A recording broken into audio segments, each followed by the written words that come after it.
Welcome to Beyond the Closing Table. I'm your host, Michael Martin, and I'm here to interview top producing real estate agents, mortgage lenders, and business professionals.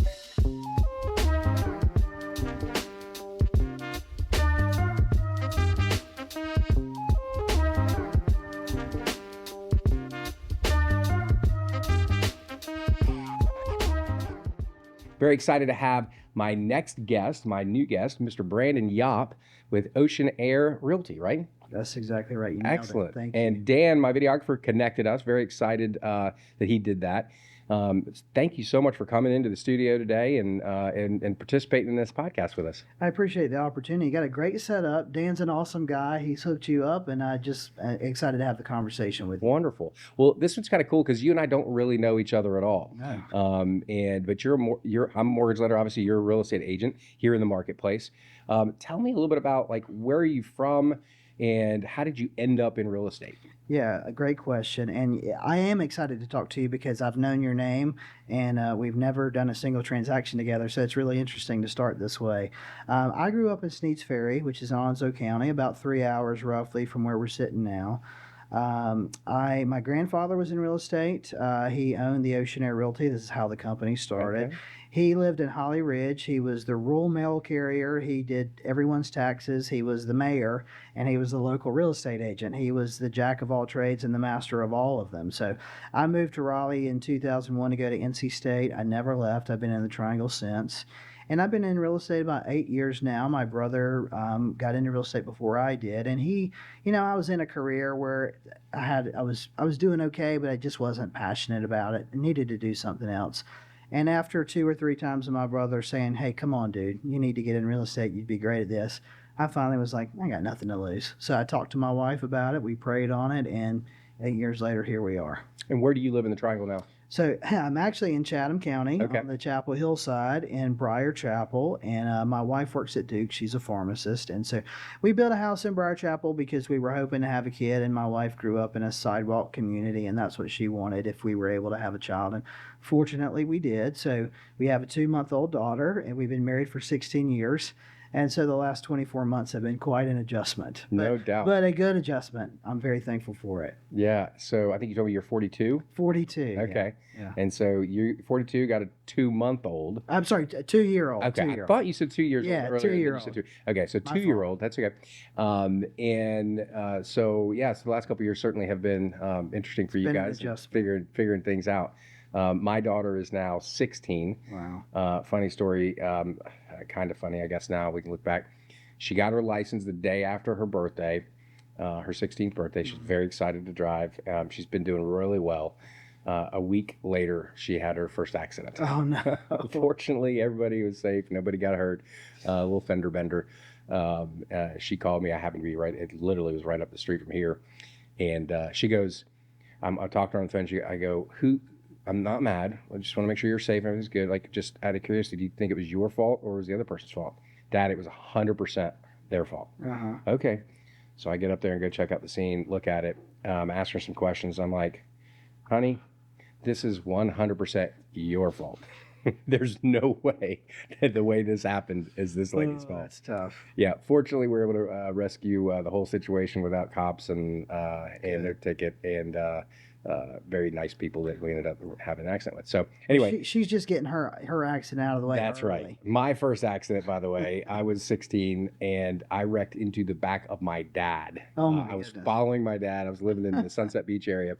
My dad goes, "Hey, Michael, we're meeting somewhere down in Myrtle Beach," and he goes, "Michael, it just started raining. The roads are slick." I'm like, "Okay, Dad, gotcha." My brother distracted me on something. It's totally my fault, clearly, but I looked down for 1 second and my dad was stopped and I just rear-ended the back of him. Man. So that was the only real accident, fortunately, that I've had. If she follows your pattern, right. You're glad that she's got it out of the way already. Exactly. So you got that to look forward to. You have a boy or girl? We have a daughter. Okay. Yep. Excellent. Yeah. So that's how you got into real estate. You kind of sounds like your grandfather, right? You said grandfather, right? Yes, sir. Has got one heck of a story. Yeah. Probably. It sounds like there's a book that could be written about what he was doing. Yeah, it could be. It's actually funny. He did an interview program a couple years before he passed away with some history department or something like that at University of North Carolina at Chapel Hill, and couple years ago, we found that we could actually download the audio from Oh, that. wow. And so my grandfather passed away. I believe I had just turned 20. So I think it was, February of 25, I believe. And I hadn't heard his voice since, obviously, he Mm-hmm. passed away. And so I was able to download those files from the UNC library website, and we were listening to them, and I played them for my mother. My wife had never heard his voice, of course, and that was so cool. No doubt. Yeah. Yeah. That's pretty interesting, right? The technology is changing too. I'm sure you've probably seen this, right? I remember, I think it was on 60 Minutes maybe a year or so ago, where they were saying that basically, as in, any person, but certainly older people that are, closer to death and they want to share their stories and be able to answer questions to their future, great great grandchildren. Yeah. They have the ability to basically go and tell their story, Yes. and then it learns from them, and then you can just ask your grandfather or great great grandfather questions, and he'll be able to talk to you virtually, That's right. which is pretty wild. Like, amazing to think about how Isn't that's that going to happen. amazing? And Yeah. I think about all the changes that happened during my grandparents' lives, changes in technology. Like I remember, as you know, my brother Doug is in real estate. He's owner, big of our brokerage, Oceanair Realty, which Granddad started. We would go to Granddad's house in Holly Ridge, Grandma and Granddad, and his office was on the side of the house in the back. And he had a map. There was no GPS, right? He didn't Oh, yeah, have sure. Waze. He didn't have dot loop to fill out contracts. He had a typewriter. Every agreement, every contract was typed on the typewriter. You negotiate on the price, you white it out, you retype it, or you do the whole thing. But he had a pull down map of Onslow, Pender, and New Hanover counties, and that's how he got around. Yeah. Right? There was no MLS website. Sure. So, like, I don't know how they practiced the business back then, but we're so spoiled Yeah. now. It's ridiculous, Yeah. the technology that we have. Yeah, no doubt about it. Speaking of technology, do you utilize or kind of you jumped into AI, and if so, how do you use that in your business? So yeah, I do. I use ChatGPT a lot for website content, sometimes to touch up on language for emails and blogs and things like that. But really, I have it review my finances. I put my blood work in ChatGPT, which is crazy, but it's been helpful. I use Grok sometimes if I want to see what people are talking about with respect to the housing market in the Triangle. And I use Perplexity for search. I never use Google anymore. I have Okay. the Perplexity app on my phone. And so if I, like, this is embarrassing, but if I'm like, how many liters are in a gallon or Mhm. something stupid, if I'm cooking or helping my wife, Yeah. I don't go to Google. I just throw it in Perplexity. I never use Google anymore. Interesting. So I don't even know that I know about perplexity. Perplexity. Mhm. What exactly is that? It's basically a massive power search that just pulls from various sources Okay. online. It's Google, but better, Okay. and there's no bias to it, right? Got So, it. there's nobody pulling the curtain behind Sure. like Oz. So I've used Perplexity probably for about 2 years. Chat GPT, I've been pretty heavy on that for about a year and a half. I did some AI video avatars where, like, you would film yourself and then you could pop a script in there, and it was pretty realistic. Yeah. It was actually really nice, but I got away from that because I was just like, it just doesn't feel Authentic. authentic. Yeah. And one thing I could probably do better for my business that a lot of people in our industries are doing is more video. But that's just not me, and I'm not going to do something that's not authentic. Yeah. And also, I don't want all of my social media to be real estate. There's more to me than real estate. Sure. No, I appreciate that. I think it's interesting. I was going with a little review with my coach yesterday. Yesterday, and he pulled up my Facebook page, and he was giving me some critiques on some of the stuff that I have in there, and utilizing ChatGPT a little too much for some of that. Yeah. And it's pretty obvious, right? You can tell. You when can it's tell ChatGPT. on some the stuff, emojis, yeah. especially. Do you use the M dash? No, You got to ditch the M dash. Yes, you got to get I rid can of see that. when people It's do so that. funny. But it's funny. I'll actually replace that with just a regular dash sometimes if a dash is needed. Just because I Yeah. don't want that in there. But one of the things that he noticed, because I think I do post a lot of information, right, about what we do, different loan options and types and stuff like that. And when you scroll through the stuff that gets the most likes, the most comments, it's definitely the personal stuff, Yeah. right? People enjoy that It's way your more. daughter. It's your Yeah, wife. exactly. Same for me. Yeah. I'm not important anymore. And that's okay. That's right. That's okay. My job is to make them happy and to take care of them. So I'm That's totally right. on board with that. That's right. So, well, that's cool, man. I've utilized several different types of AI that we utilize. One of the things I've picked up recently is a little device called Plod. Have you heard of that? I've heard of it. Yep. Yeah, I know so some I people don't that have it use on it. today, but I was wearing it yesterday. I think I just left it at home. I think I need to charge it. But it's a little device I wear around my neck, and I can record a conversation. I think it's great as a listing agent to be able to just tell your client that you're going to have this thing recorded, and it'll take AI notes for you. Yes. And then it summarizes everything for you. It gives you the action steps so you know exactly what you've committed to and what you've not, right? And then you can share that with them so they also have record of that. Yeah. They can't say, well, you said this and that, and you also get held committed to that too. But That's right. I think it's that kind of tool is really helpful. So I'm a Tom Ferry. I'm in the Tom Ferry Mhm. coaching program. I've got a great coach, Hank Cassie. He's been awesome for me. But a lot of people, when they go to these Tom Ferry conferences, they have the Plod, Okay. and they just lean back all day. They're not taking any notes, and they plug that thing into their laptop, and it spits everything out, and they've got it right there, and they can digest it. One thing I was going to tell you that I thought was cool that I just did with ChatGPT a couple weeks ago is next month I'm doing an ice cream event where I'm basically going to 4 good berries throughout the triangle, Mhm. inviting all my clients, pick whichever one's closest to you, bring the family out, have some custard, let's catch up. And so I wanted kind of a fun little logo to do with this. And so, are you a Grateful Dead fan? I mean, I don't not like them, but But you're not like yeah. traveling the country, Yeah. right? Got it. So they have a one of my favorite live albums. It's called Europe 72. Okay. They were in Europe in 1972, obviously. But the cover is a cartoon of this like stoner deadhead guy shoving an ice cream cone in the front of his I head. think I've seen it. So I took my headshot, I took that cover art, I put it in ChatGPT, and I said, "Here's the event that I'm doing." Gave it the specifics. Combine my headshot with this cover art and make a fun cartoon of me, and it spits something out just It's like pretty that. wild. It's so cool. It Yeah. looks great, and I put that on social media, and these people are texting me like, "You got to put this on a hat or a shirt." I actually did make a couple shirts for me. Nice. But yeah, there's so much that you can do, and it saves time more than anything else. Yeah, it does. No doubt about it. So let's talk to the audience a little bit about like what kind of volume. Sometimes I forget to do this. I think it's important. Yeah. I always say, I'm doing this interview with top producers, and top producer in the triangle is considered $10 million or more in business. So that's at least what the Raleigh Regional Association of Realtors calls that. So what kind of business do you have as far as your total volume, maybe maybe 2024 in the last 12 months, something like that? Yeah, for the last several years, I've hovered around $15 to $17 million. Okay.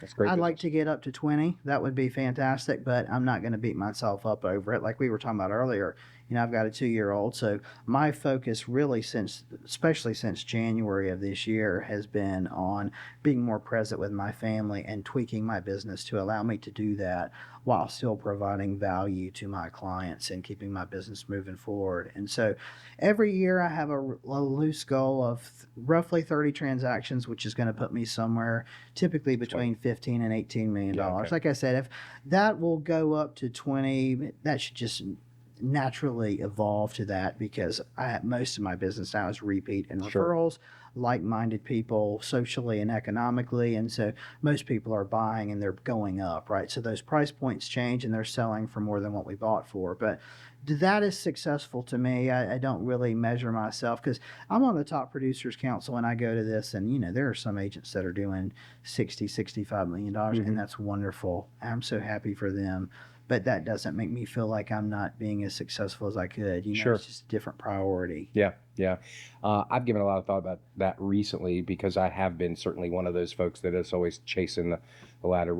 Our team read a book last year, or maybe it was earlier this year, called The Gap and the Gain. I don't know if you've heard of this book, but it's talks about you have choices that you can live in the gap, right? Which is, and I found that I tend to live in the gap, which means, I want to go here and we've gone here. This is the gain and this is the gap between where you are and where you want to be.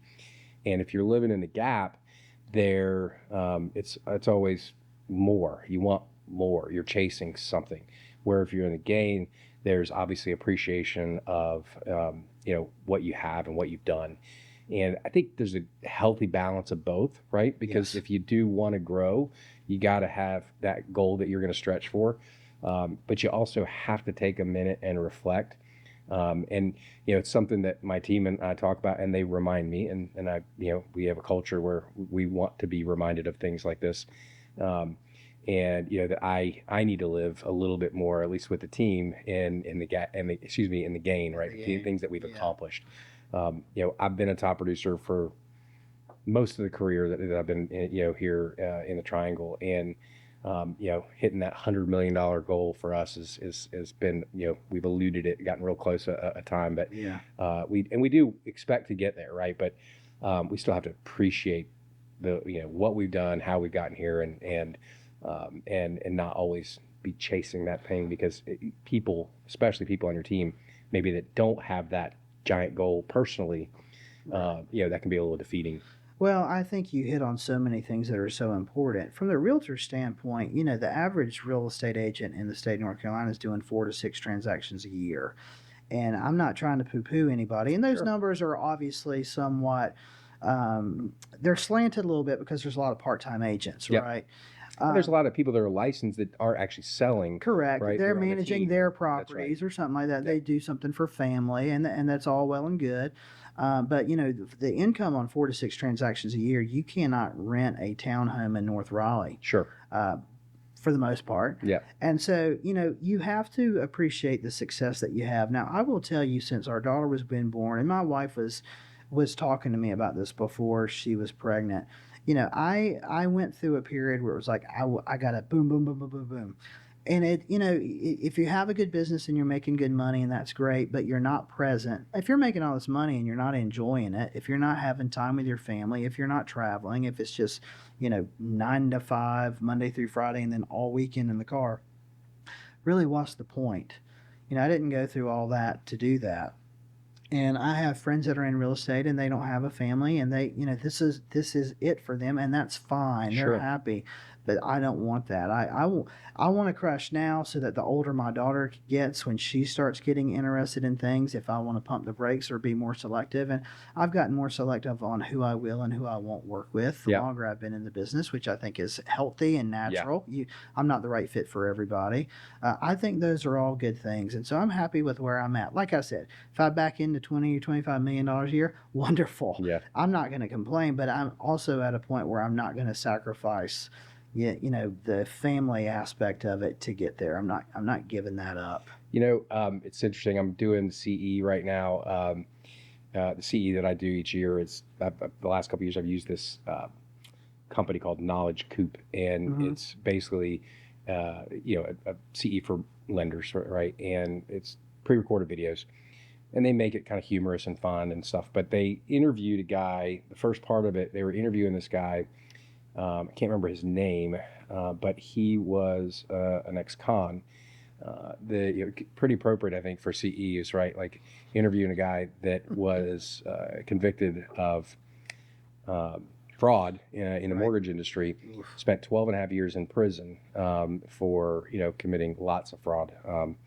And he's telling his story, right? It's basically a podcast that they're doing for this CE.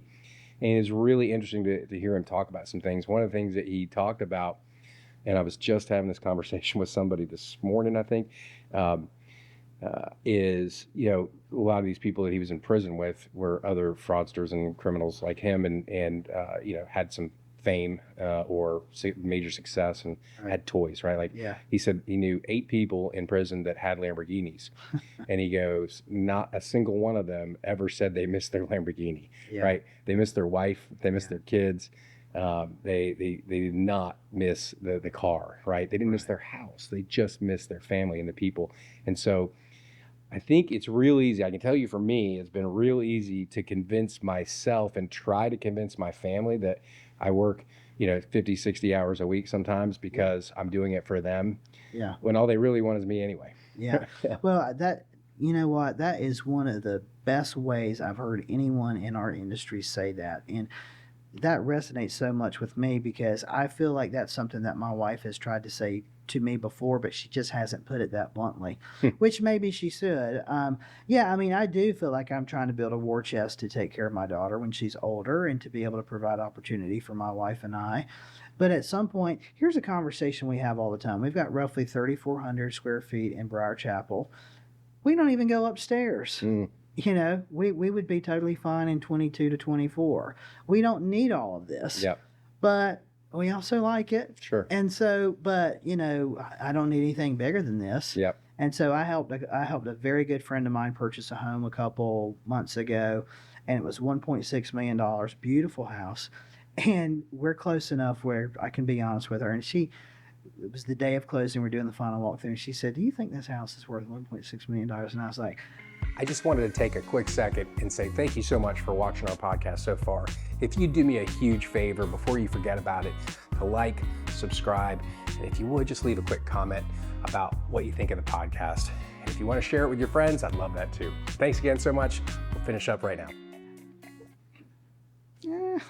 you know, when growing up or when I was in college, you would think a $1.6 million house, you would have like a Century Tower out Sure. front, and you'd have like 75 acres of land. That's not where we are anymore. And so, you know, you don't need everything you have. You want to have nice stuff, but there is definitely a delicate balance. And there is a point where it's like, all right, dude, you're doing pretty good. You need to pump the brakes. And it sounds to me like that's something that you're going through from time to time, and I do too. Yeah. And, you know, really all it takes is to pick my daughter up from daycare and her to start clapping her hands, and I'm like, yeah, this is where I need to be. I don't need to be showing a condo right now. Yeah, it's definitely interesting of that. But you know, yeah, we go back and forth, right? Because I heck, right now I'm in a stage 2 where I love to play golf. I don't know if you play golf or not. Don't play golf. But I love to play golf, and if I could play golf probably 5 days a week, I would. Let me tell you what I'm doing right now.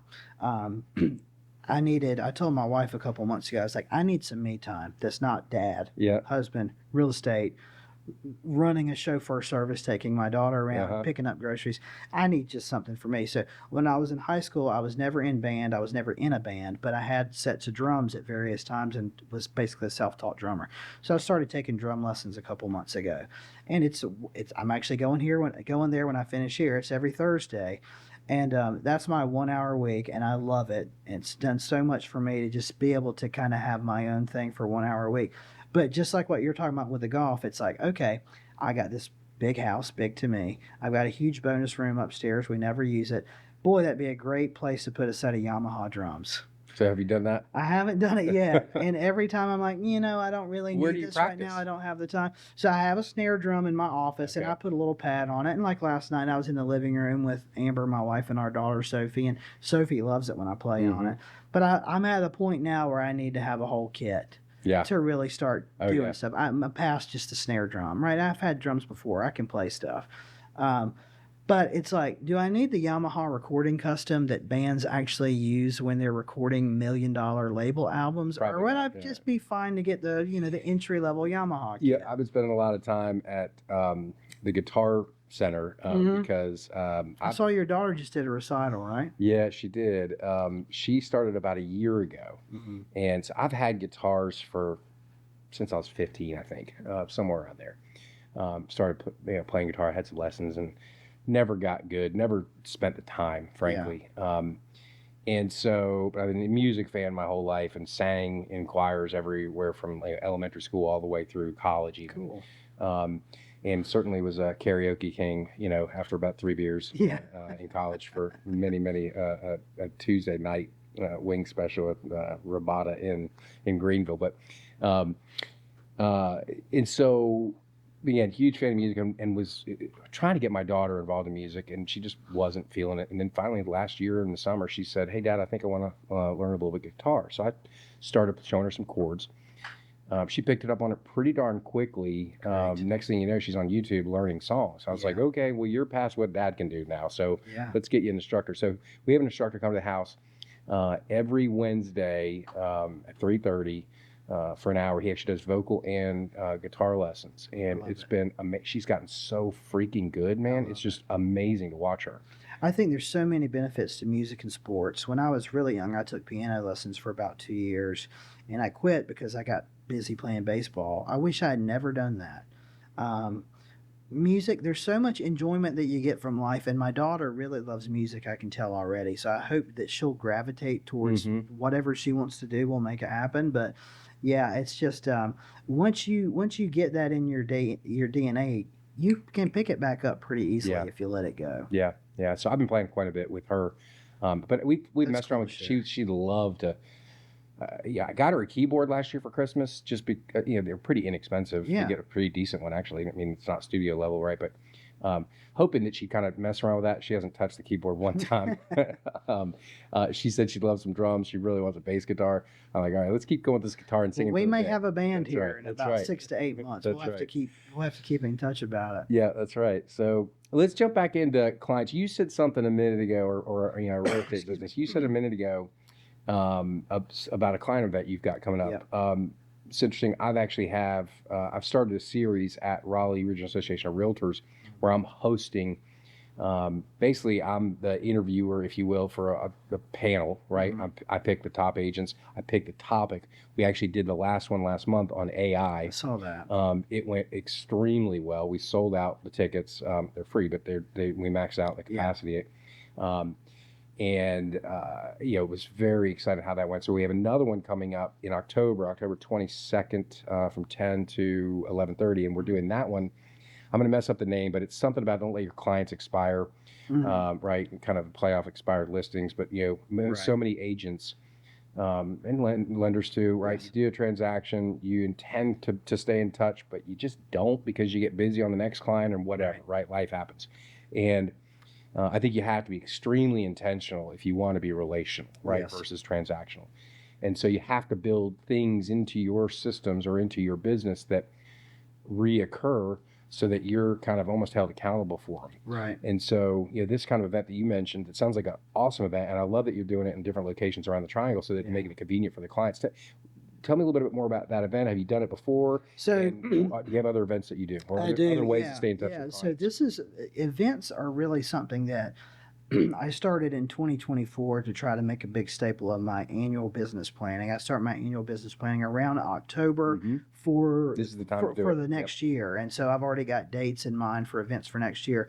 So last year I did two events. I did a VIP client dinner, which I can get in the weeds with you on. I'm happy to share that. And then I did an overarching event that everybody I've worked with and people that I currently had in the car at that point in time, even if they hadn't closed. I did a strawberry picking event at DJ's Berry Patch in Apex. I do that in April. I think it's the third Saturday in April. And then I did a VIP client event that I'll touch base with you on in a minute. But this year I did the strawberry thing again because that went so well. Had so many people come out, but I wanted to really do two client events every year, which that I would invite everybody to, not just a sect of people, but everybody. So I thought about doing pumpkins, but that was kind of similar to the strawberry. So I was like, I just, for some reason, I thought I'd do the good berries thing. I thought about ice cream, and I'd settled on good berries because it's a triangle staple. Yeah. And so basically what I did was I reached out to Good Berries and said, here's what I'm thinking. I have clients all over Wake, Johnston, Durham, Orange, and Chatham County. I don't think a 4 or 5 hour window on one day is enough to satisfy the amount of people that I think will probably come to this. So I didn't even think about this in your prior question. I took every closed property address from my entire career. I put it in ChatGPT. I took all of the street addresses for all of the good berries in the triangle. I put it in ChatGPT, and I said, find the 4 good berries property addresses with the most amount of closed clients in proximity to it. Give me the top 4, and spit those top 4 out. And so then I reached out to Good Berries and said, I want to do a Saturday and Sunday on these 4 dates, 2 hours at each place. I'm going to invite all my people and I'm going to pay for it. What can we work out here? And that's what I'm doing. That's great. So this will be the first year that I've done that. And I'm planning on this. I think it'll be successful and it'll become an annual thing. So I'll keep the strawberry and I'll keep that. I also utilize a client gifting service called Client Giant. You may have heard of that. I use them. Do you? I use that. Do you partner with anybody on that? No, Okay. it's just me. I do that for for 50, so those 50 each get a quarterly gift throughout the year. And then I did a VIP event last year, and I repeated it this year, and it almost doubled in size. And I'll keep that thing going as long as I can afford to do it. Yeah. So let's go back to Client Giant for a minute, because I bet you a lot of folks that are watching this or listening to this haven't heard about that. I've utilized Client Giant now for probably 3 years or so. I'm on year 2. Okay. I think we just canceled it. So I want to get your thoughts on it because, it's interesting. And I think probably I'm utilizing it I could be utilizing it better in a different way. What I will tell you, and I'll be again curious to hear your thoughts are, if you think that you're gonna set it up, send clients these gifts, and them like scream and reach out and be like, "Oh my gosh, thank you so much! That's the most amazing gift ever." I think you're gonna be highly mistaken, and you're gonna find that you're gonna get frustrated. That was one of the reasons we ended up quitting it. I think we just finished it up. We may still have a few clients in there. And we partnered with real estate agents, right? So what we did is our top partners, it was only $100 a year, right? Is that what yours is, or is yours more That's than that? not what I'm paying. Okay, so your gifts are much nicer than mine, But probably. maybe I'm not really sure. Okay. Yeah. And so we probably had about 50 people on the list, and we went through the 50 people, and there were obviously some agents that we had multiple transactions. So we reached out to the agent and said, "Hey, would you like to partner on this? We'll put your name on there too, and share the cost for these clients." Excuse me. And for RESPA compliance reasons, right? Sure. And so, but when I talked to the agents as well, because before we canceled it, we obviously went to our agent partners and said, "Hey, what are your thoughts on this?" And all of them said, "I never hear from the clients that get those gifts." Okay. So I'm curious about your thoughts on that, because what I think we should be doing is we get a notification when it goes out. Yeah. I should be following up with a phone call a couple Yeah. weeks later. So I would say probably 75 to 80% of people reach out to thank me for the gift. Wow. That's strong. I'm doing 50. I think I may be doing a higher price point or tier based on what you're telling me. I don't know. We can talk offline about that. But, I want to stay in touch with people. I don't want to lose anybody's business. I want to keep it. I want to keep it by doing a couple of things, staying genuine with them, staying in touch with them, and continuing to provide them value. Providing value is different to different people, right? To some people, that's being there to help them when their wife is pregnant. To some people, that's reaching out because I know they've lost their job and I'm trying to stay in touch with them. To some people, that's letting them know their exact same floor plan 2 streets down from them just sold for X. Yeah. Here's what your equity is now. It's different things to different people. I've had good response with that. Can I say that someone has sent me a referral because of it? I can't say that with 100% certainty, but I think it helps me stay top of mind. Top of mind is the program that I have with Client John. If you want to check in, that's exactly what they call it. Okay. But will I keep it forever in perpetuity? Maybe not, depending on how these in-person events goes. I really want to do more than that. But Mike, to be honest with you, I have a closing manager. I don't have a showing assistant. I don't really want to be responsible for bringing on a salary position right now.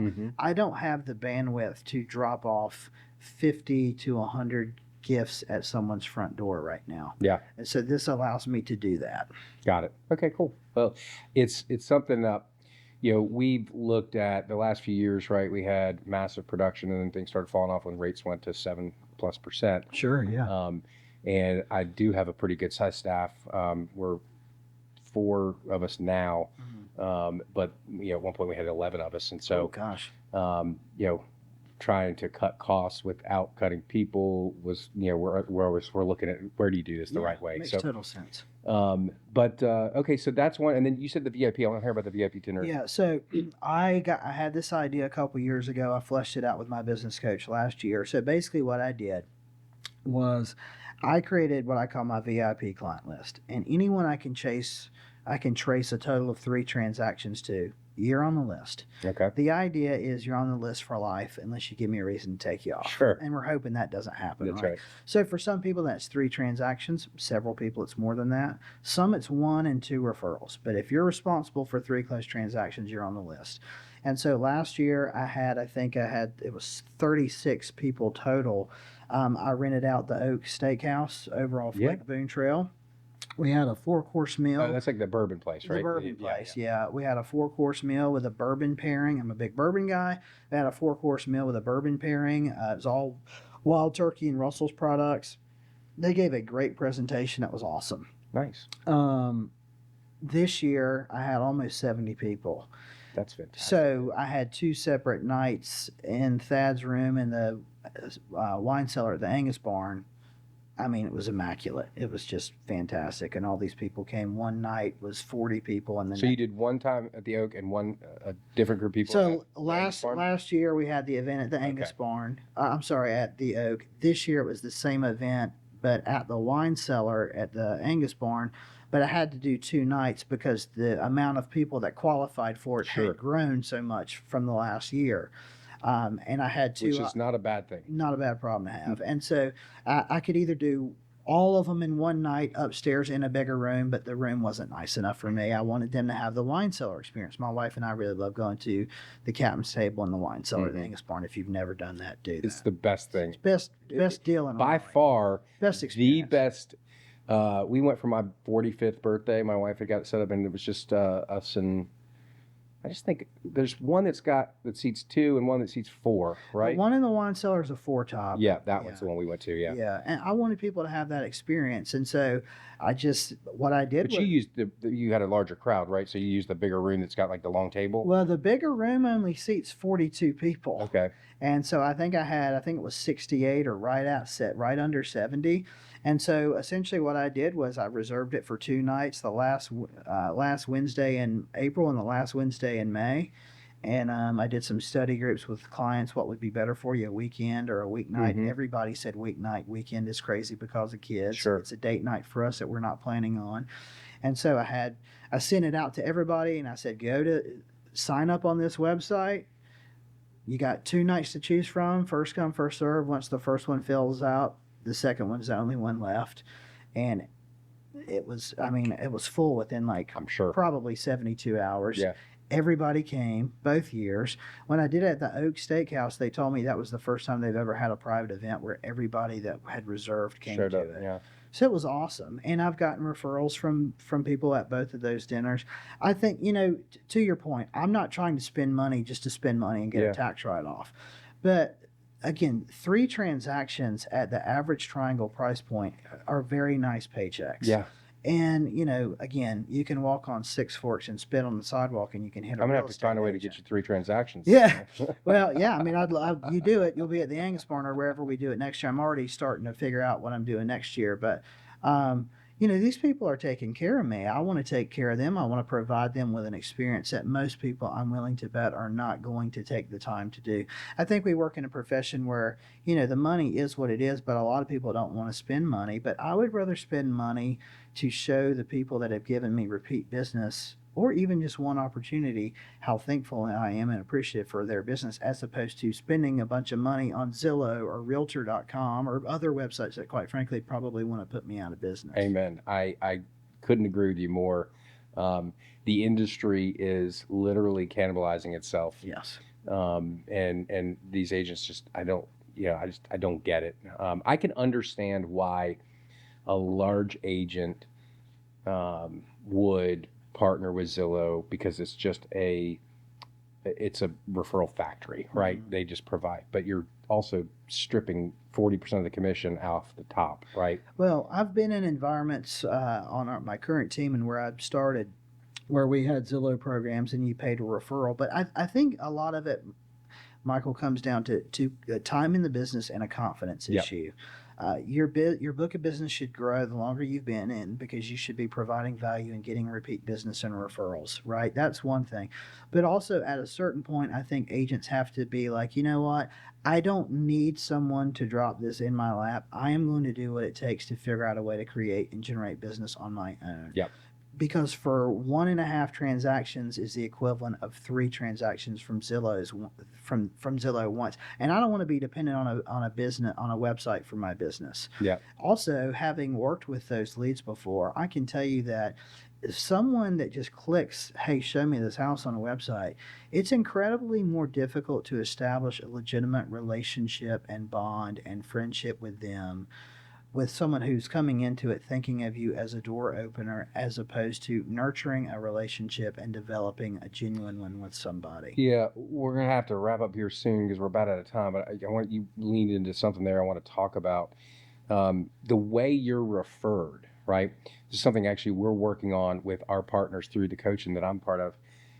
It's an exercise that kind of a homework exercise that I have is one of the things I'm asking our partners is, first of all, what we're doing, it's very sequenced, right? The conversation. So the first thing I'm doing is letting them know what we're saying about them. So Brandon, if you refer us a client, we talk to the client, we're going to ask them, how in the world did you get lucky enough to find Brandon? He is phenomenal. He takes such incredible care of his clients. He's going to stay engaged with you after he helps you buy. He's going to, he's very engaged during the process. You don't have a big team to. We figure out whatever that person is, they're really great at, and we focus on that with the conversation with the client, because we don't necessarily know how far down the road they are with the agent when we talk to them, right? They may have just had an initial conversation. So we want to build that trust, right? In fact, this whole thing is called the triangle for trust.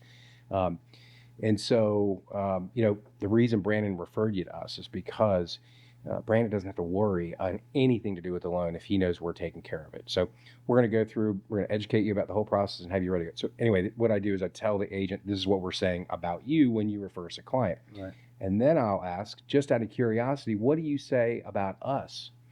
And it's interesting. We get all kinds of different responses, right? Yeah. It could be, I just told you to call him, right?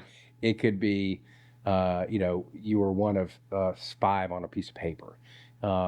Or it could be, the things that we're looking for and the partnerships that we're looking for is like, hey, listen, there's a ton of mortgage lenders out there in the triangle or well beyond, right? You can go to any online company to get them. I send my clients to Michael because he is going to absolutely take phenomenal care of you. We will never miss a closing. He's going to offer you competitive terms, but he is going to treat you like gold. You are going to absolutely love his team. When you're referred to like that, right, versus give him a buzz, right? We're just some lender, at that point. We've been doing this for 23, 24 years, and we've built very specific systems, right, throughout this process, throughout these years, to create, it's like we know what's going to come out at the end of the factory. Like, it's a freaking ridiculously happy client, right? Every single time. And so because of that, the way you're referred makes all the difference in the world. And when you're building relationships with your past clients and having these, great events that you're doing throughout the year to make sure you're staying engaged with them and being very authentic with them, the way they're going to tell people about you when they refer is totally different. Totally different. Right? Than some Zillow, I want to see this house. Like, just night and day different. Absolutely right. And so, my other buddy, like you said, you watched the podcast that Michael did. One of the kind of taglines he uses, and I use it too, it just makes so much sense, is who you work with matters. And it's funny how many times I've seen that now on real estate billboards. I was just driving. It's caught fire. Is that, what's that? It's caught fire. A lot of people are using it now. Okay, got it. Oh, it's caught fire, yes. Okay, got it. It has, because it's true. Like, who you work with when you're buying a $500,000 house or $1.6 million house or whatever it is, it matters, right? Just some clicking a button online and hoping you get somebody that knows what they're doing. Yeah, we're in the relationship business. Absolutely. I mean, at the end of the day, but you have to consciously think of that as you're going through. And I think a lot of people in both of our seats, lenders and agents, they don't think of it that way. It's, hey, I haven't done anything in a while. I need to get paid. I just got to figure out a way to get this thing closed and find the next one. Yeah. I know we don't operate that way. Yeah. And that's a differentiator. Yeah. Well, we'll probably have to have you on again. Because we'll definitely have to wrap up, man. But I really appreciate you coming in. I know you and I will have many more conversations in the future. Thank you so much for being here. Guys, thank you so much for watching or listening to our Beyond the Closing Table podcast today. Look forward to seeing you very soon again with the next one.